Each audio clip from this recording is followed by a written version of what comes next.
Hello everyone, it's Theme Park Avenue, I'm Eric. The Academy Awards were just a few days ago, so let's talk about the roller coaster equivalent, the Golden Ticket Awards. Run by Amusement Today, the Golden Ticket Awards are determined by a survey of several well-traveled coaster enthusiasts in several categories regarding roller coasters and theme parks. In this video, I am looking at the winners of the 2024 Golden Ticket Awards, deciding whether I agree with the picks, and talking about some of the most shocking decisions and why I think they're so odd. Two caveats. First of all, I am only talking about 15 of the categories because there are many water park ones and others that are just not really my area of expertise. Second, I am not going to talk about a lot of parks super extensively because I've only been to so many. There are a lot of winners I have not experienced, so those I may gloss over. With all that out of the way, let's begin with Best Theme Park. The winner was Europa Park in Germany. I have not been to Europa, but it has won many years throughout the last decade, so it seems like a fine winner. My personal favorite parks are Dollywood, Cedar Point, and Kings Island, so I'm super happy Dollywood was able to get second. I am a little sad that Cedar Point has been knocked out of the top 5, but it has generally lost some of its positive reception over the years. I know my most recent visit was my least favorite there, and definitely not a top 5 park experience, so I can understand why it's been knocked out of the top 5, but it is still somewhat surprising given how dominant it used to be in this category. The only other park that's actually on the top 5 I've been to is Knoebels. Knoebels is a good park, no doubt. Very charming, excellent flat rides, but I am surprised that so many voters called it the best theme park. But I'm sure that's a one-time thing and Knoebels won't be that dominant throughout this list or anything like that. Next up, Best Family Park. The only one I've been to on here is Legoland Florida, and I think it's a very good park. Maybe the nostalgia's talking there, but I do think it has some excellent rides and a very fun and imaginative theme, generally just being one that's very fun for younger kids, though I do understand that it isn't necessarily the greatest park out there. Most coaster enthusiasts don't enjoy it. The winner of the category was Dutch Wonderland. I don't really have any objections there. Now for Best Family Coaster. The winner was Big Bear Mountain at Dollywood. This is the correct answer. Big Bear Mountain is one of my favorite roller coasters, period. I love family coasters, actually. There are some fantastic ones out there that rival some of the very best thrilling coasters.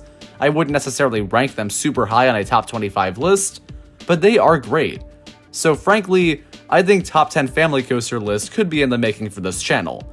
But overall, I think it was fun for this award to see Good Gravy get second, and the remaining 3, they do seem like good family coasters, but I don't really know them that well.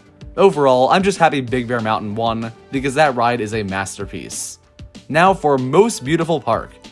The top 2 was Dollywood and Busch Gardens Williamsburg. Those are definitely up there as the most beautiful parks I've ever been to, so that's a great top 2, though I haven't done the other nominees that are in Europe, so I can't judge those. Other contenders for me personally would be Silver Dollar City, Universal's Islands of Adventure, and Alton Towers. But I'm overall very glad Dollywood got it. I don't know if Dollywood is my number 1, but I do think it is a very deserving pick because any of those top 5 that I mentioned are definitely worthy. Now for Best Water Ride. The winner was Chiapas at Fantasialand. I don't know this ride super well. I've heard it has a lot of surprises and it looks beautiful from the facade. But overall, I think it definitely seems like a worthy pick, even if my personal favorite is Dudley Do-Right. Definitely what I would like to see win. I was also surprised to not see Tiana's Bayou Adventure on here, but maybe that's just because it was very new. Overall, glad Dudley Do-Right got a pick in the top 5, even if it didn't win. Now for Best Kids Area. The winner was Wildwood Grove at Dollywood, which once again seems like the definitive answer. Not only does it look great and have so many great kiddie rides, but it features 2 top-tier family coasters, including the amazing Big Bear Mountain. So yeah, I'm very happy with this win. I personally agree with it. In terms of the other nominees, Efteling, no comments. Kings Island's Camp Snoopy getting nominated for 3rd is great. I definitely like that one a lot, and it only got better with the recent retheme and addition of Snoopy's Soapbox Racers. That's a good 3rd place. 4th place being Universal Studios Florida is crazy to me. If it's based on the DreamWorks area, how is that top 5? Maybe it's because more people go there than most other parks, but it's not looking great. I have not been there, admittedly, since the retheme, but I just don't think the Trolls roller coaster and then a bunch of character meet and greets is really enough to constitute one of the best kids areas. There are definitely better ones out there. For my money, I think I'd rather go back to Sesame Street Safari of Fun at Busch Gardens, Tampa. But what do I know? That said, I will say Islands of Adventure's Seuss Landing nomination is definitely a worthy one, though it is a much better kids area than Universal Studios Florida's. Now for Best New Roller Coaster. This one is major. The winner was Voltron at Europa Park. That does look to be one of the best roller coasters in the world, so I can't complain. My personal pick, based on what I experienced, was no doubt Hyperia. Hyperia at Thorpe Park is one of the craziest rides I've ever done, but I do think Voltron looks like the deserving winner. I am surprised that Bobcat at Great Escape beat Hyperia, also beating Good Gravy when Good Gravy beat it in Family Coaster, but I guess that just kinda happens. Now for Best New Family Attraction. The winner here was a roller coaster, that being Fire in the Hole at Silver Dollar City. I kinda feel like this category doesn't make much sense. Maybe roller coasters should be excluded. I suppose they don't count this one because it's mostly dark ride, but Fire in the Hole still feels like a gray area here to me. I'm sure it's a fine winner, but I have not been on it, so I don't know. Also, I am surprised that SpongeBob Dark Ride at Circus Circus Casino in Vegas got 5th place. Was there really no other better new family attraction? Anyway, now for Best New Attraction Installation, which is just a worse version of the last category I said, but it combines the major roller coaster one. The winner was Fire in the Hole, beating out Voltron and everything else. What is the point of this award?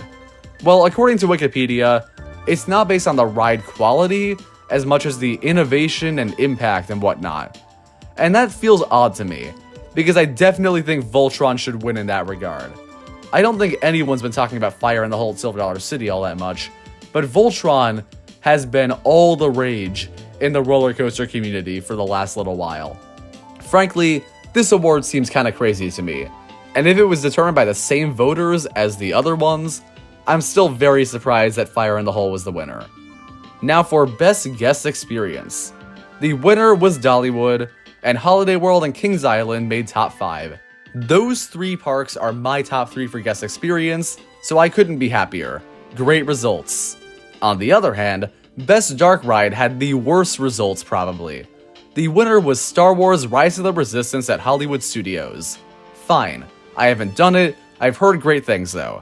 But 3rd place was the same ride but the Disneyland location. How is that allowed?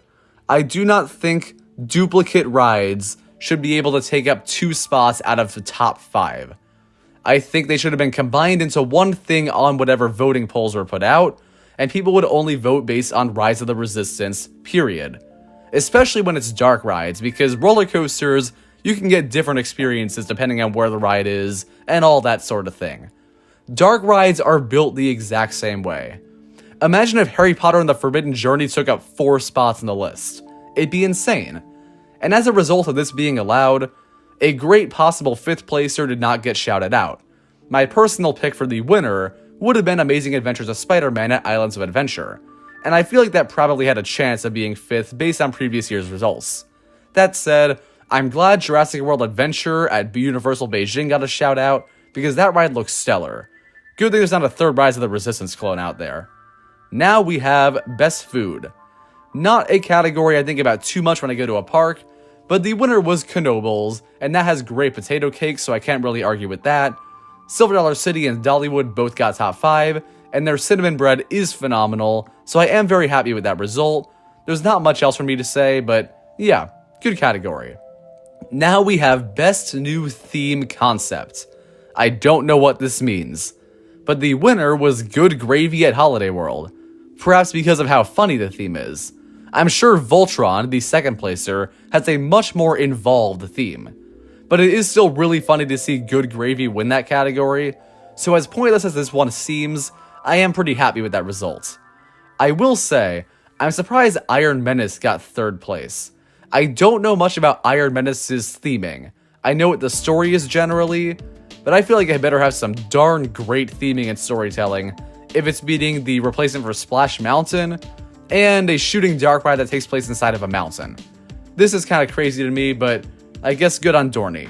Now for the two most important categories, the best steel roller coasters and the best wood roller coasters. I'm keeping it the top 5 here, but there is a top 25 for each, so let me know in the comments if you want a part 2 where I go through each of the top 25s in full. Now for the steel coaster top 5. Before riding Wildcat's Revenge back in 2024, this was the same list that I had. I would have had a top 5 differently ordered, but containing those exact 5 roller coasters.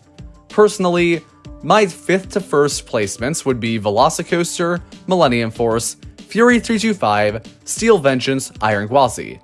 Fury has won every year since it was made, and I can't really complain about that. It was my favorite before I rode Steel Vengeance, and it is truly one of the most fun roller coasters ever created. It's pretty much perfect, so while I would have had Iron Gwazi as my personal number 1, it's very new, and it's already 5th place, and I can't really complain about that. When there are hundreds upon hundreds of contenders for best steel coaster, how can you be mad at a list like this that aligns so closely to your own? Not to mention, I think all of my favorites are great for very different reasons, and that's what makes it so much fun that all of them are top 5. This is definitely my favorite top 5 in the entire GCAs. On the other hand, the wood roller coaster top 5 is one of the worst. It's great overall. 2nd place is the Voyage, 3rd is the Beast, 4th Thunderhead, 5th Mystic Timbers. Those are all serious contenders for my own top 5, and I'm certain that at least 3 of them are in it. However, the issue I have is the winner, Phoenix at Knoebels being number 1, as it has for quite a while. Getting winner every year since 2015, and top 5 for the entire century so far. I've been on Phoenix, and it is great. The buzz bar is an incredible restraint, if you can even call it one, and the airtime is strong. But I believe that even at my highest opinion of it, it was not the best wooden coaster. It is the weakest of the top 5 by a decent margin, and there are so many other contenders that I would have definitely wanted to see in the top 5 above it. The most notable for me is Ghost Rider at Knott's Berry Farm, which got 8th place but might be my personal favorite. But I would also take rides like Prowler at Worlds of Fun, Outlaw Run at Silver Dollar City, and even the overrated El Toro at Six Flags Great Adventure over this one. I am sorry to say El Toro is overrated, we'll talk about that some other time. But overall, while I do think Phoenix is a great roller coaster, I don't think it is the best wood coaster out there. And that's going to do it for this video. Thank you for watching, I hope you enjoyed it. Comment down below your thoughts on the Golden Ticket Awards, and subscribe for more theme park videos. I'll see you next time.